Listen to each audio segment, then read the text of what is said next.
You're listening to Beyond Bitcoin. It's the 19th of November. I'm Arthur Falls, and this is not investment advice. While he was on the show a while back, Tim Swanson suggested I read a white paper entitled Tendermint, Consensus Without Mining. It was tough going, for a guy with zero background in computer science, but it was really engagingly written, and a breath of fresh air after hearing nothing but proof of work, proof of stake for so long to come across a new and maybe superior means of securing a blockchain. I got in touch with the author, Jae Kwon, who's a cryptocurrency developer and thinker who's worked in various fields in the space, and he agreed to come onto the show to discuss the paper and other tangentially related things.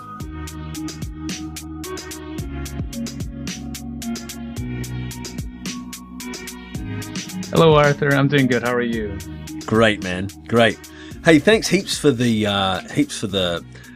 reading list. I guess it's there was tons of great stuff in there. Yeah, I think it's a great thing to read through. The sidechain technology discussion is very interesting. Rippling forks and other horrors. Yeah. Yeah. You know, it's a funny thing about rippling forks because a lot of the consensus algorithms that we see today have forking blockchains, and it happens often, and we take it for granted. But there are ways to get around that. It is, and Tendermint's Tendermint obviously is one solution. Do you want to just introduce yourself for the sake of formality? I can try. My name is Jae Kwon. I've been thinking about cryptocurrencies for the past year. I have a background in computer science, but not that matters. In the beginning of the year, I sought out to start an altcoin cryptocurrency exchange, but about 6 months ago, I discovered a solution to a problem that I've been searching for, which is how to solve the mining problem of Bitcoin. I stumbled upon it finally, and I've been working on that solution since, and that is Tendermint. Could you kind of outline the design philosophy of Tendermint, the problem that you're trying to solve with mining, and the solution that you've come across? Yeah, I'll start with these problems with mining, and I can name a couple. And I think these are all reasons why proof of work mining is going to fade away slowly. And they are problems such as it's too slow to confirm. I mean, it takes like an hour, even in Bitcoin, to confirm a transaction of a reasonable size. Another is that it's too energy intensive, and that means it has consequences for the environment. And I think I'll get back to this in just a bit. A third would be that it's not compatible with an ecosystem of competing blockchains. And I think the kind of cryptocurrency future I want to see is one where there's a competition of currencies. That means, sovereign blockchains competing with each other. And you can't have, a whole lot of secure competing blockchains if you're all competing for energy. And the last one might be it forks too often. So Bitcoin and proof of work, and in fact, a lot of cryptocurrency consensus algorithms today, they fork too often, and it makes it for a very difficult API, and it makes sidechains difficult. And going back to the energy intensiveness, it's like I did a napkin calculation a while ago, years ago, and it kind of shocked me to realize that Bitcoin really can't grow to become a global dominant currency just because of the energy requirements. I mean, the fact that it has a preset reward schedule, and the fact that economically the miners will compete to maximize their energy expenditure to increase their hash rate. It all means that it's going to have devastating consequences. But does it follow on from that it won't become a global currency? That's a good question. And in the absence of other solutions that don't require energy, I can see Bitcoin being a viable solution. And it might answer the question to, people saying, well, Bitcoin mining isn't wasteful because it's doing useful work, and consensus just takes that much energy. All right. But if I can show you another algorithm that doesn't require that energy, then it becomes clear that all that mining is wasteful. And as soon as people realize that, people will switch over. Nobody wants to pay that kind of reward to keep the network going. So I think the future of proof of work mining is not so bright. And so what is the alternative that you propose? The alternative that I propose, it's something that it's not, I didn't come up with it all on my own. It partially uses a solution that already exists in academia. And a lot of people don't have access to this kind of research because it's all behind paywalls. I don't know, at one point I decided to really look into this problem of Byzantine consensus. And I got a subscription to like ACM, and I was reading all these research papers. And I was lucky enough to encounter some solutions that just fit the bill. So there's multiple parts to the solution, but let's talk about Byzantine consensus in general. So you might have heard this thing called the FLP impossibility result. No, I haven't. Okay. This is way back in, I think, like 1983 or something. And there was this paper that came out by researchers, and they determined that, in the absence of any assumptions about the nature of time or the nature of the network, the latency and so forth, it's impossible to achieve consensus in general, even with one faulty process. And so that kind of sounds like, consensus is impossible. But since then, since 1980, there's been all kinds of research that came out trying to circumvent the FLP impossibility result. And some of the ways to get around it are like sacrificing determinism. Like Bitcoin kind of does that. But the gist of it is, eventually you're likely to converge upon a consensus. So by sacrificing determinism, you can reach consensus. Okay. Another way is to add some kind of assumption of time. Like you can assume that everybody has an accurate clock that is globally synchronized. Or you can assume that the network, that the internet is partially synchronous. And that means there's a latency in the network that is finite. You don't have to know what the maximum latency is, but you just have to know that it's finite. And it turns out that's enough to solve the problem. Another way might be to add an oracle. Some of these things that we see, we hear about with smart oracles are one way to solve consensus. So those are some of the ways to solve the consensus problem. Before we move on, what do you, when you say by sacrificing determinism, could you explain what exactly you mean by that in the context of, say, Bitcoin? Let's see. In academic literature, what they mean by sacrificing determinism is usually you assume that all the players, like all the nodes of the network, have access to a random coin. And it could either be it could be a local coin where like a node flips its own local coin, or it could be a global coin where the global network somehow agrees upon the value of the flip of the coin. If you have the latter one where the global network agrees on the value of the flip, then it's much more efficient. But either way, you can achieve consensus just by having that kind of random element to it, and it'll bypass the FLP impossibility result. We haven't seen solutions that use this technique, but I believe we're going to in the future. Yeah, it's amazing what's out there. What approaches people are taking, and what we've seen and what we haven't. Yeah, man. I'm not good at talking, so this is all new to me. It's fine, man. No. Yeah, all right. So Tendermint takes the second approach to circumventing the FLP impossibility result, which is assuming some element of time in the network. And if you search for this paper by Dwork, Lynch, and Stockmayer, titled Consensus in the Presence of Partial Synchrony, it explains one way to assume something small about the nature of the network, namely that it has a bounded latency. You don't have to know what the latency is, what the maximum latency of the network is, but it's bounded.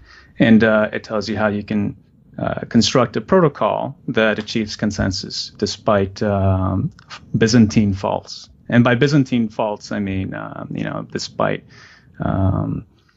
actors who are trying to launch a double spend attack. All right, so I took I'm going to call it the DLS protocol. It was published in 1988 by Dwork, Lynch, and Stockmayer, Consensus in the Presence of Partial Synchrony. And it's not perfectly suited as it is for something like cryptocurrencies, but if you make a few modifications, it's perfect for the blockchain.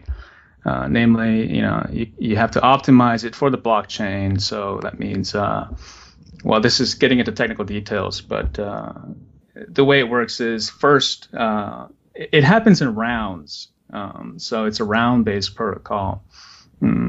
At every round, there's a proposer that is chosen. It's not determined how it's chosen in the paper, but I chose a round-robin protocol.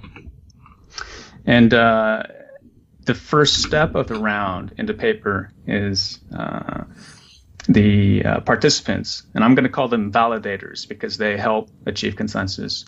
The validators first broadcast the solutions that are acceptable. All right, and then the second step is the proposer chooses amongst those acceptable solutions the one that it proposes.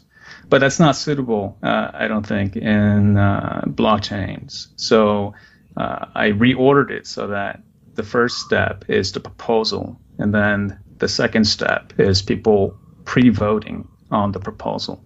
That's really detailed.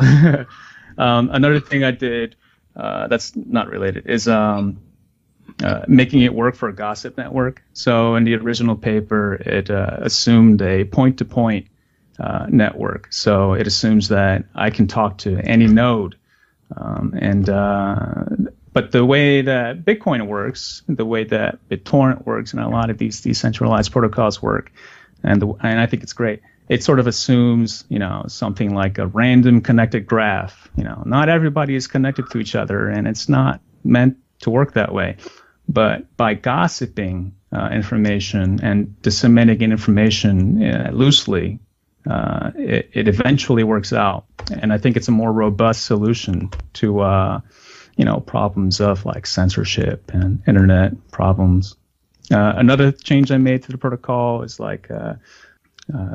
Another change I made to the protocol is adding this notion of bonding of coins, and that's a solution to the problem of changing participation.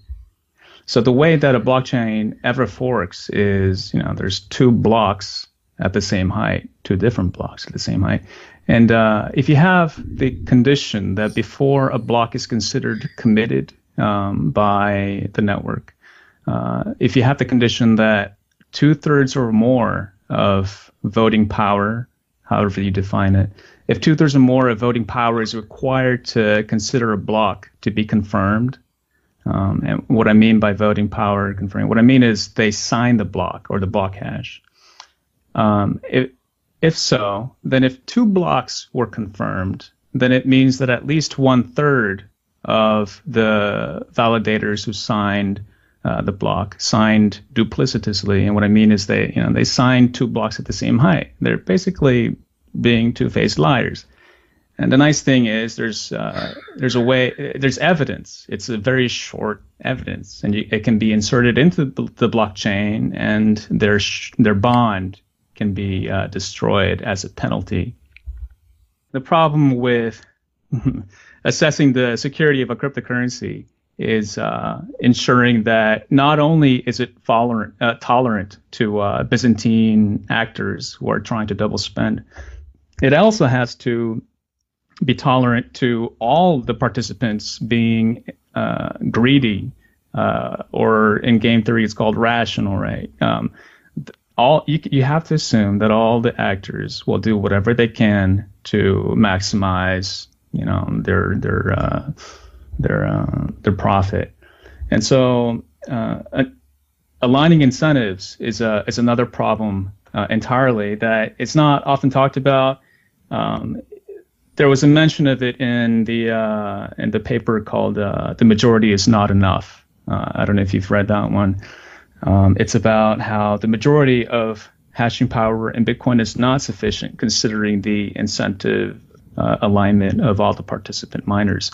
But rather, it turns out maybe the best solution is that the Bitcoin network is only tolerant to a quarter of the mining power being centralized to some cartel. And so what was the reasoning behind it being, the majority not being enough? The attack is called, what is it called? It's like you, by not publishing the blocks that you find right away, but rather hiding your block and keeping it private to your mining pool, you can always delay publishing that block, or even a whole set of blocks if you've mined a whole lot.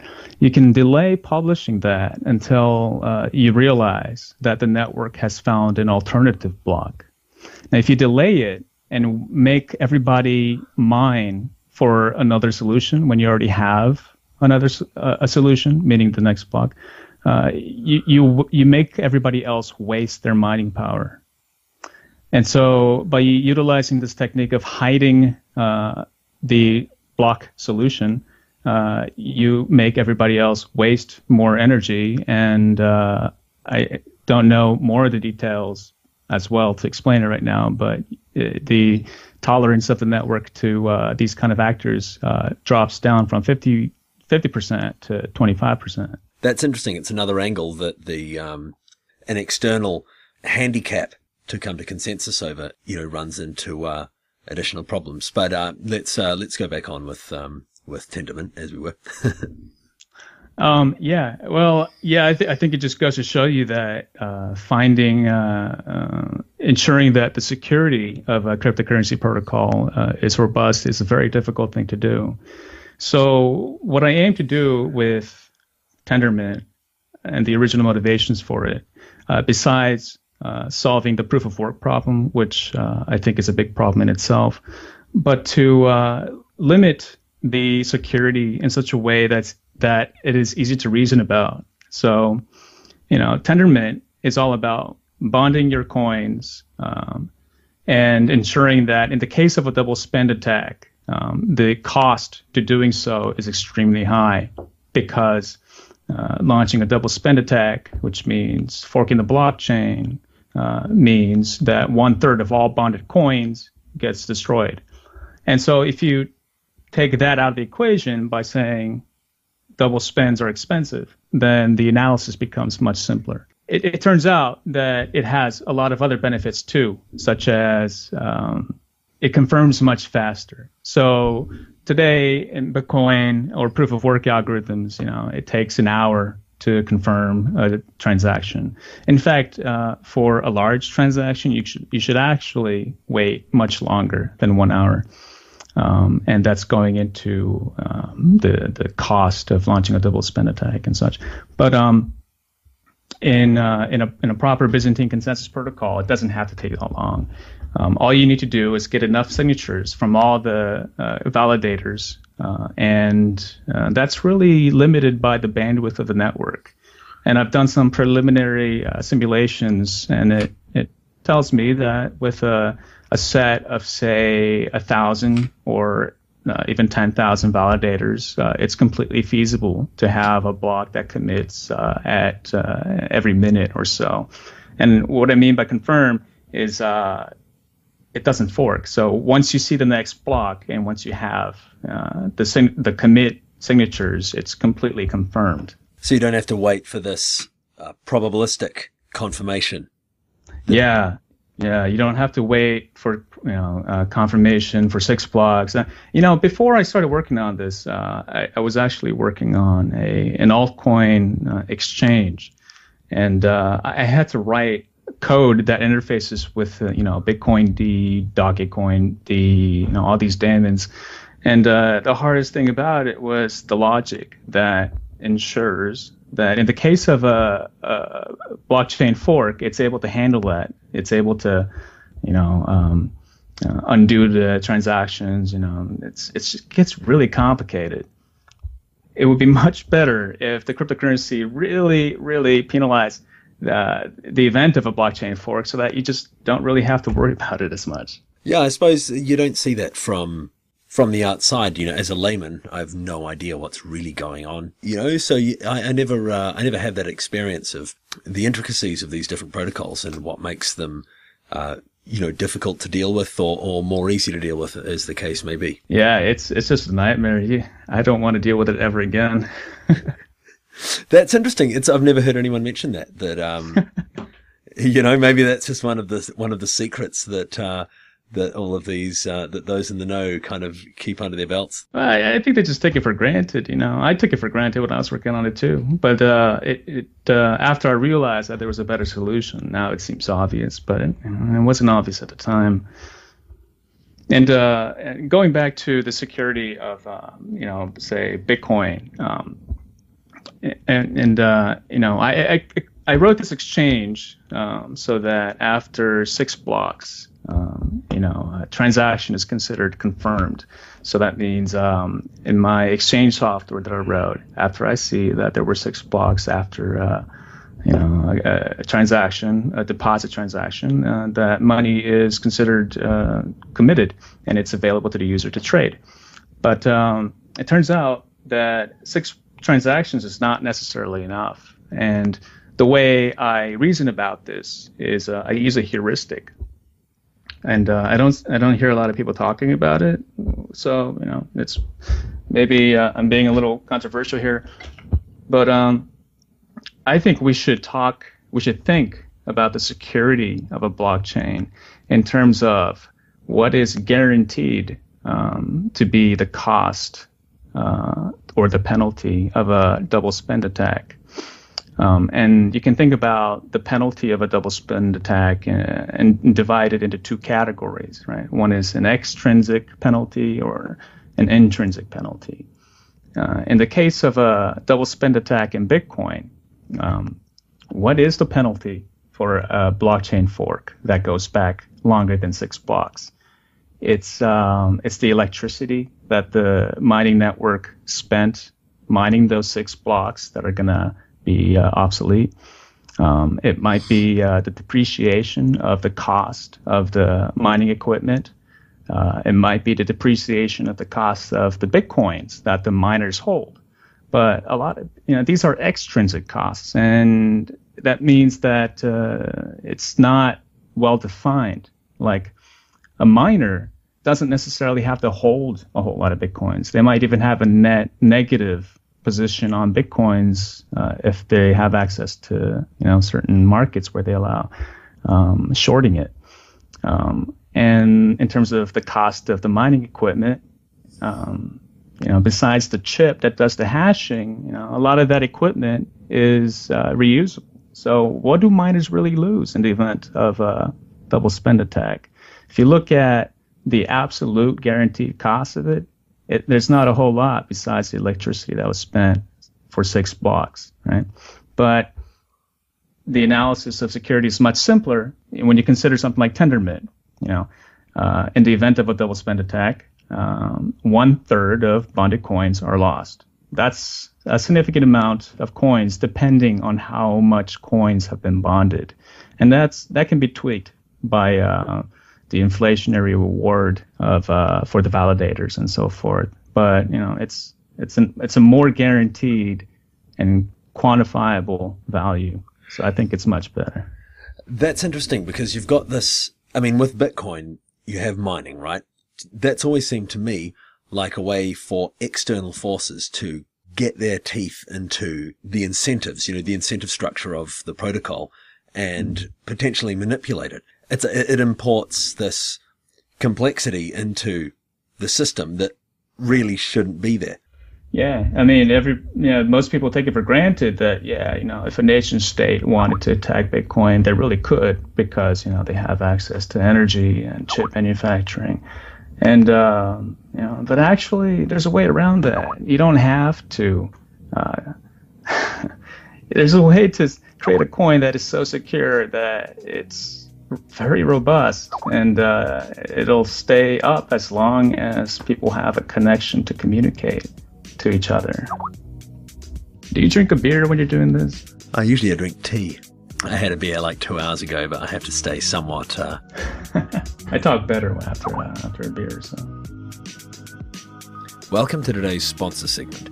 This is the first time we've had a sponsor for the show, so I'm glad to have the opportunity to talk about BIP38wallets.com. Not just because they provide a great service and gave me some sweet LTBC, but also because it's a chance to look at BIP38, which is a pretty fundamental BIP. Mike Caldwell put forward his password-protected private keys proposal in 2012, which was quickly included in the Bitcoin core as BIP38. I'll put a link to the original proposal in the notes. This is where the standardized ability to encrypt wallets came from. The idea of paper wallets is fantastic. For one, they give you that anachronistic comfort of holding a tangible representation of value, like a week's paycheck, which is a sensation that's been lost to virtually the entire civilized world. More than that, though, they represent a great cold storage or backup option, and make for a much more ceremonious gift than a, hey, go check your balance. One drawback of unencrypted paper wallets was exposed back in December 2013 when Matt Miller, the Bloomberg reporter, exposed the QR code of his paper wallet's private key on live TV. It's common sense that any wallet, whether stored locally, online, or on paper, should be encrypted. By displaying a BIP38 encrypted private key on a paper wallet instead of an unencrypted wallet import format, or WIF key, only a person with both the key and the encryption passphrase can access the funds. The paper wallets offered by BIP38wallets.com are waterproof, greaseproof, and tearproof. They also come with your choice of picture, or you can go with the default mother cat hugging her kitten. For $2.50 delivered, they're a steal. Back to Jay. What kind of deployments are you looking at for Tendermint? That's a great question, and it's something that I'm struggling with today because I've spent the past 6 months developing the protocol and actually coding it. And now it's time to think about how this is going to go forward. I have some idea about the way the future of cryptocurrency is going to play out. But in terms of where to go forward now, it's really up to the people, who are listening to this and who hear about Tendermint to come forward and say that they have a way, they have a need for a cryptocurrency. And I think it's about finding the right partnership, and the opportunities I think will come. And I'm open to suggestions.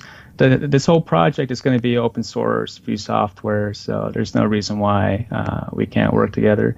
And the purpose of Tendermint is not to create just one coin, but a whole ecosystem of coins that work together. So, things like Overstock.com is working with Counterparty to put corporate shares on the blockchain. Well, I think they should be using Tendermint. I think Counterparty is a great protocol. There's a lot of great innovations that are going on it, but for their consensus, they're using Bitcoin, right? And Bitcoin's proof of work and piggybacking on it. What they really should be doing is running their own consensus blockchain, and Tendermint is a way to do that. This could work for all kinds of technologies that are being developed today. Name something like Ethereum. Ethereum should be using Tendermint as its consensus protocol. I was reading a quote something that Vitalik said. I don't remember exactly what it was, but he basically said that these blockchains and these consensus algorithms, they're just supposed to work. There's not supposed to be anything going on. You don't want any user involvement. You want them to just do their thing and be secure and something that you can just populate and then forget about, and it will work. And it seems like Tendermint is the closest to a system like this that's come along that doesn't require some kind of centralized approach like you have with the delegates and BitShares, which is an approach that has its own advantages. Like the way Peercoin originally had, centralized checkpointing. I don't know what they have now, but and delegates for BitShares. I think it's sort of an incomplete solution because the users still have to be able to accurately judge the trustworthiness of a delegate. I think Tendermint is great because it really takes. You don't have to trust anyone because it's sort of all automatic. It really depends on how much money they bond.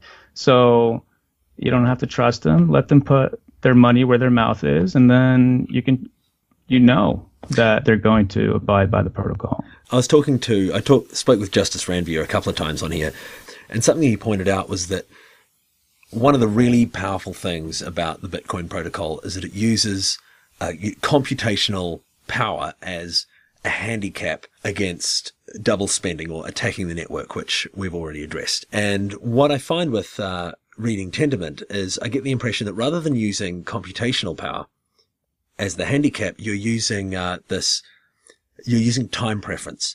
By bonding the coins, you forgo the ability to use them right now, but you gain the inflationary seigniorage. And by that mechanism, you secure the network as opposed to just securing it based on the consensus of everyone who owns stake.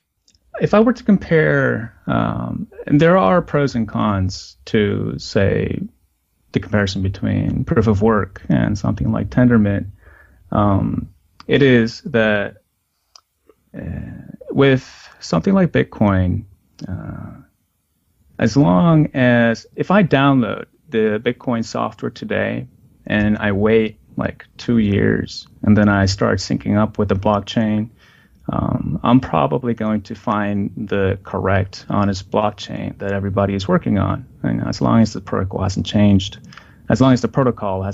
significantly.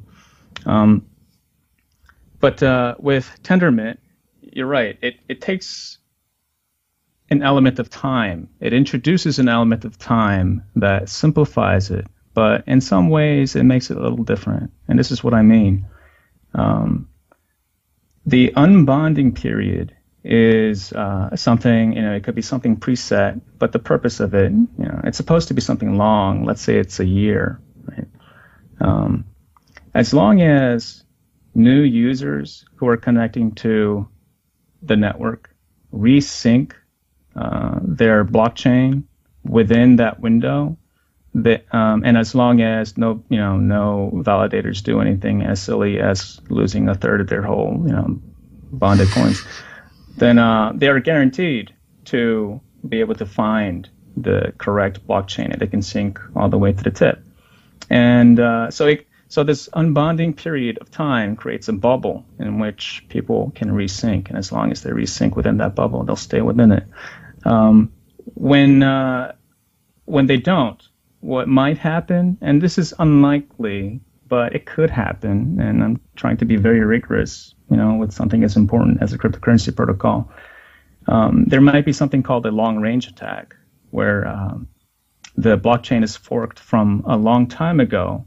And, this may be possible because most of the validators who were active, say, 2 years ago, have unbonded, and they've moved their coins over to some other address. And so now they have the freedom to fork the blockchain, right? And there are ways to counter that too. You can use something like you can calculate the economic activity of a blockchain. Calculate how much volume there is measured by something like coin days destroyed, and you can kind of heuristically determine what the true blockchain is. And more likely for a major cryptocurrency network, this will never happen. But just to be secure, you should update your client and sync with the network every so often. So that's the trade-off, and I think it's a reasonable one. Well, there's a trade-off with everything, isn't there? Yeah. That's definitely. I mean, look at how many protocols we have, and how much, how much endless refinement is going on. It's because every step of the way, someone makes an advancement, but they sacrifice something somewhere that someone else then picks up on and carries it forward. Which, that's what we're talking about with Bitcoin and reimagining the blockchain right now. And consensus in general. You can't have consensus in the absence of any assumption. You have to make some kind of trade-off. And I don't want to trade off, I don't want to have proof of work that like wastes energy. Maybe someday in the future where we all have solar panels and we have like all this excess energy and we don't know what to do with it, then Bitcoin might work. But still, I still want an ecosystem of sovereign blockchains that are secure on its own right, and you can't have that with proof of work easily, or maybe not at all. I want to be able to have a future where a new blockchain can just be born, and maybe it'll start off with like 50 people. Maybe they represent some kind of local farm timeshare or something, or a company, and it should be secure as long as they wanted to make it secure. But shouldn't there just be one type of money? Oh, that's a great question, and I wonder about that all the time.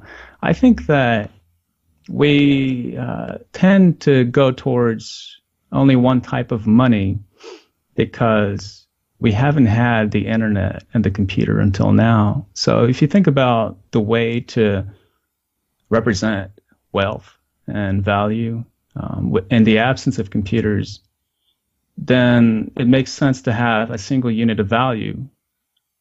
But with all this technology that we have today, we no longer have to. We can represent value as a vector of coins. It doesn't have to be a scalar. It could we can represent value as shares in a multitude of countries and companies. Like hedge funds already do this. They live in a world where most of the wealth in the world is not in currency. It's in the stock market. It's in corporate stocks and derivatives and all that. And money is just this blood currency that everybody happens to use, but it's not the biggest thing.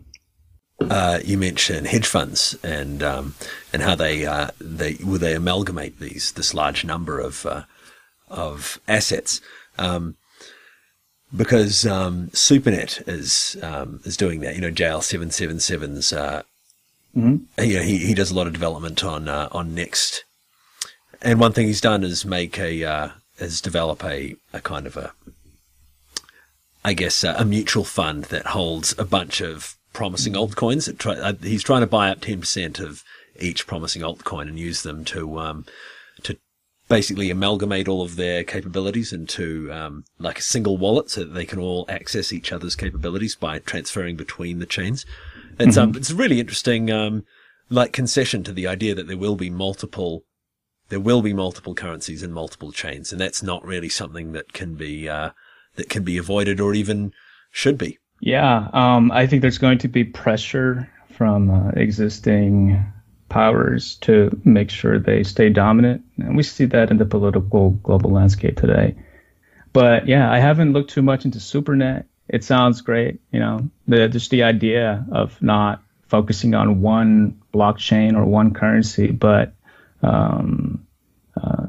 being invested in a lot of them is I think a solid idea. Many people do. I know it's what I do. I mean, I own a ton of different currencies just because they all have their own purposes. I get paid in LTB coin, and I've recently been paying to have some web development done in LTB coin. And, it's just suddenly you find like, wow, this is actually worth something. I never really realized that this has tremendous utility. And it's not about, it's not about the coin or the technology necessarily even. It's really about the people behind it and like what binds them together. In the case of something as, ethereal as like Dogecoin. Like, what does that represent? It's just fun. It's people, and it's people coming together and saying, let's try this out. And there's a question of, people might counter and say, we need to have one money because that's the best way to represent value of something. What is the value of this cup of coffee? It's, $1.50. I don't think that's going to be true in the age of computers. I think we might want to separate out the question of how to account for assets and how to make them tradable versus how to calculate one's wealth. So, today everybody sort of takes for granted that, I have this much money in the bank, and the Fed will manage the inflation rate for me, so I don't have to worry too much about what that number means. I'm always going to be able to buy a cup of coffee if I have so much money in the bank. But we might want to separate that out.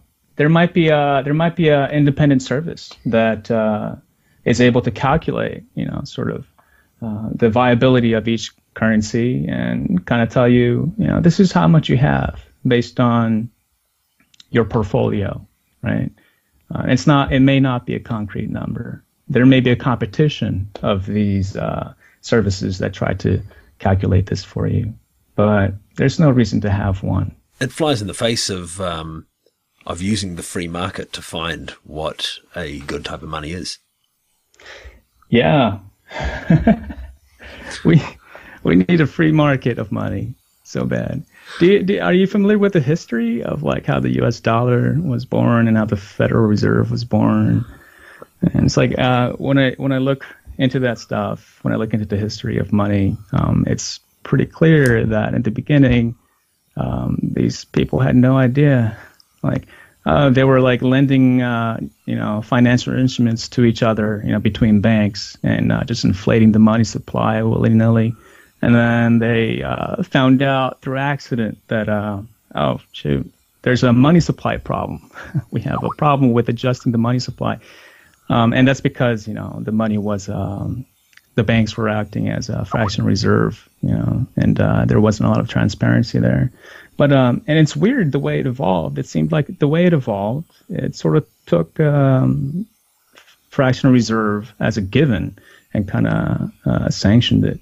And then instead, as a Band-Aid, as a duct tape, what you have is like a Federal Reserve that tries to tweak the money supply using interest rates. And that apparently didn't work out very well because we've had another issue in 2008.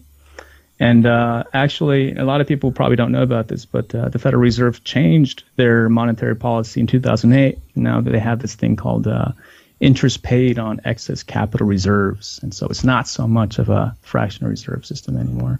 But, the big guys don't know what they're doing either. There's another thing that we were going to talk about, and that was sidechains.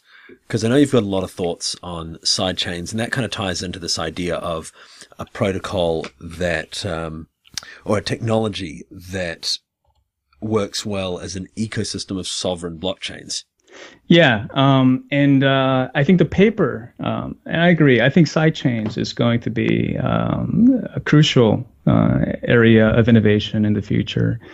And I think the paper by Blockstream is a great start. They talk about this concept called DMMS, which is a dynamic membership multi-party signatures. And it's just a concept. It means tracking the consensus of a blockchain. And the way they try to solve it is, they say proof of work is good. It works as a DMMS. And I want to say, and there's another way to do DMMS. Using signatures the way Tendermint does.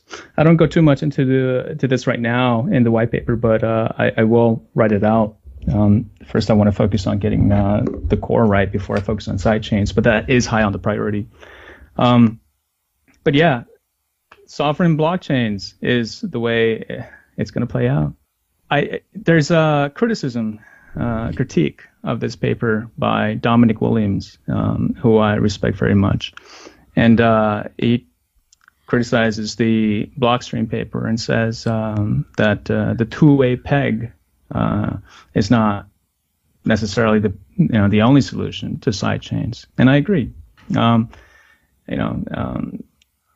Two-way pegging, meaning having, say, Bitcoin and having another sidechain and tying the value, the value of the units between those two blockchains, such that you can transfer Bitcoins from the Bitcoin network to the sidechain network, and if you had one Bitcoin on the Bitcoin network and you move them over, you still have one Bitcoin. It's just on another network. I think that's a great idea in terms of sharding. So, in the way that sharding helps with performance. If there's too much to process within one blockchain, then you want to shard it out that way. But that's still one coin, and if you want to push for the innovation of new technology, what you really want to do is have not two-way pegging, but sort of a partial backing of this new coin. So you can use sidechains to sort of guarantee that the unit of this sidechain coin is worth at least so much, and give it like a minimum value, and it could be guaranteed by the main chain, and this could be baked into the protocol. And I think that's a great way to bootstrap a new coin and give it value, and it'll stabilize the value of it in the beginning. And I think that's more interesting than just two-way pegging. So my point is, sidechains are great. It's more than just two-way pegging. I've always been interested in all these stealth coins. I wonder what the real value is in a stealth coin when good information hygiene, can prevent or can ensure your pseudonymity. You know what I mean? Mm-hmm. Oh, I see what you mean by stealth, and I think that's a great topic. So you mean things like zero coin, which is completely anonymous. Zero coin, dark coin. Yeah. Like what's the point? I think you did mention that transparency is the most powerful feature of the blockchain. Or something along those lines. Mm-hmm. Especially during the development of it. I mean, but also in the economic activity of it. I think the question is, let's just say there are two coins or two systems. In one system, when you buy something or when you have money, you're pseudonymous. So it's not clear who you are on the blockchain, but you can kind of see the economic activity of the overall system. Versus another one where you have no idea what's going on. You have no idea who owns what coins, and things just happen. I mean, maybe somebody moved $10 trillion yesterday. You wouldn't know. I don't feel comfortable using a currency that is that anonymous. I would rather opt for a partially anonymous or pseudonymous system like Bitcoin, where if you want to hide some of your physical activity, you can do it by means of what are they called, pools of like mixers and stuff. Yeah, mixers, right. Mixers, or you can also bake in some other things to the protocol, such as proxies. You can or coin join. There's many ways to get around it, and I'm comfortable with that because everybody might have a little discretionary spending they want to do that isn't tied to them for various reasons. But when it comes to large amounts of financial activity, I kind of want to know, and it also ties into the question of the security of the coin. A lot of these systems use, very advanced cryptography, and I don't trust it until I really understand it, and I don't want to spend time understanding it. That's a really critical point, is that how easily a protocol is understood, how simple it is really fundamental. Yeah. It comes down to, I think what it comes down to is, it's about society. It's about who you want to network with and who you want to deal with. And I support the existence of, stealth coins. I think they're great to have. I don't see them taking over pseudonymous coins at all. I don't see them gaining massive market share because I don't see people supporting it. Although they are they're big in the market right now. I mean, look at all the top coins. I mean, it's largely about. It seems that at least to speculators, anonymity is what they look for or what they value in a coin.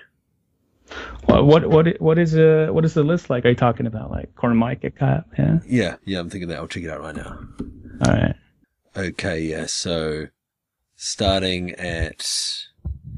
All right, we got dark. Oh, look at that. No, I'm totally. That's not the case at all. We've got Dark Coin at 9. Monero. Monero's another stealth one. Mm-hmm. Banks shares. Bitcoin Dark. Mm-hmm. Yeah, no, I mean it was the case a little while ago, but it seems that's. It's funny how quickly something like that can change. Yeah. This is a very volatile market. Isn't it just? Yeah. And, I mean, it might happen, it's just my preference. I just personally choose not to use stealth coins. That's all it is. I don't really try to hide my Bitcoin activity, and maybe I'll get in trouble for it one day. I don't care. I'm not hurting anyone. I just don't really feel like hiding. There's this idealistic, push to have this immaculate information hygiene. Mm-hmm. But really, I mean, look, I'm doomed anyway. Yeah, you never know who's listening when you're using a computer, and that problem gets exacerbated when you're talking about, totally anonymous coins. You might, I mean, it's bad enough in Bitcoin that when Mt. Gox went down, there was no repercussion. People were just like, oh, those coins are gone, right? But I imagine that in the future we're going to have a competition between even pseudonymous coins like that where they're so hands off versus maybe more managed coins. When you have something like Tendermint, you could potentially opt for a system where if a large enough percentage of voters decide like we have to reverse these transactions because they were obviously just stolen, that's possible. And I don't know how I would think about that, but it's an option to consider. And money should be something fungible or something that if you lose it, you lose it, right? But there are other kinds of mechanisms of tracking, value and other things that might even require a degree of identity. So we might see different systems emerge altogether. So I'm excited to see what happens in the future, and I want to support all of it. Awesome. Hey, with on that note, are there any? How can people get in touch with you, learn about your project, etc.? Yeah, the website, as we're speaking now, is a bit outdated, but by the time listeners are hearing this, you should just go to tendermint.com, and all the information will be there. Well, it's been a real pleasure speaking with you, Jay. Pleasure's been all mine, Arthur. Yeah, no, great. I look forward to seeing how all this goes, how Tendermint progresses. I actually, Tim Swanson suggested I get in touch with you. I should have got in touch with him and told him that we were going to catch up because he was really great talking about joining in with Hyperledger and those guys. How do you know Tim Swanson, by the way? How do I know him? I don't know. We just started talking about. We found each other through discussions of proof of work, and the viability of it. And he has a great book out that goes into great detail of the economics of Bitcoin. And so we just kind of connected through that. Which book was that? Of Numbers. If you go to ofnumbers.com, you can find the book. Yeah, right. I haven't read the. I read Great Chain of Numbers, but not. Oh, that's just the name of his blog, Of Numbers. Oh, okay, yeah, cool. Yeah. I know he's got 3 books. I don't, I haven't. I only read the one. Yeah, no, definitely, man. Cool. All right. Yeah. All right, well, let's see. I look forward to reading the new white paper. Yeah, I'll get it done. I'll get it done. You'll be the first to know about it. Thanks, man. It'll be done this week. All right. See you, Arthur.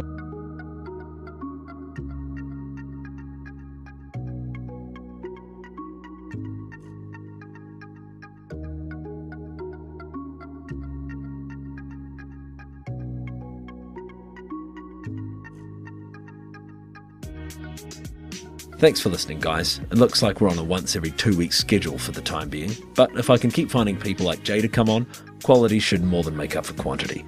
Today's magic word is BIP38, that's BIP38. Thanks to Cesis for the tunes, links are in the notes, and you can reach me at beyondbitcoinshow@gmail.com.